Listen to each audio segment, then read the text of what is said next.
Good afternoon once again in Health Talk Live today. The numbers of COVID-19 cases are down, but there's still a risk for the virus in our area. We talked to the team at TriHealth's Good Samaritan Hospital today to explain why, starting with what's called the Delta variant.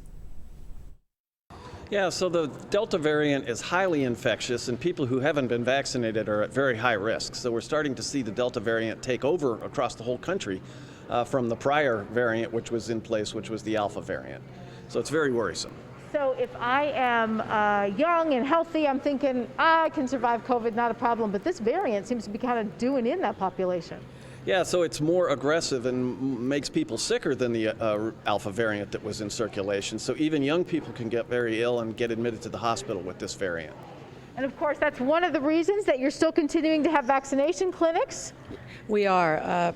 Vaccination is still really important. People may think that we're done, but we're not. And we have new variants, as Dr. Blatt shared, coming in. And so we're trying to do everything we can to go out to the public and partner with other hospitals and other organizations in the city. So my message is, if you have not been vaccinated, please reconsider it. Please ask your healthcare professional, find out the information, but we are not done with this. And those who are vaccinated have some protection, but if you haven't been, there's more variants coming through.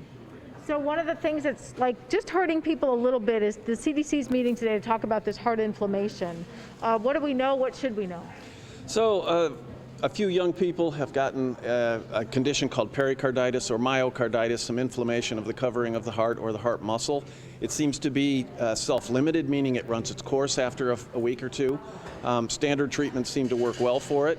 We're going to probably learn a lot more after the meetings later today that will help both clinicians who are managing patients who might have this condition, and also to let patients know about it so that they can be prepared if they get any symptoms. All right. And then final thought, we know that many of you are getting back out in the community, and there's a strong push right now to also get you back to your doctor's office or back into your mammogram screening, is there not? Yes, absolutely. We're encouraging people to return to their regular health maintenance and return to their physician offices and regular screenings, because early detection saves lives and it makes a difference. So we really encourage you to make sure you keep pace with all of those regular checkups. And you mentioned to me that there is a registry that pretty much says that tumor registration is down, but that doesn't mean that people aren't getting cancer. Correct. So we saw a decline across the U.S. of about 20%.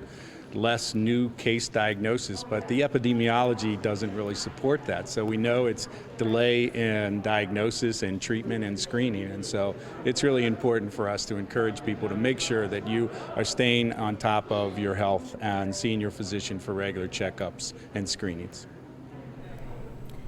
And TriHealth has several locations where you can still get a vaccine today. You can call 513-86-COVID for more information. That's 862-6843.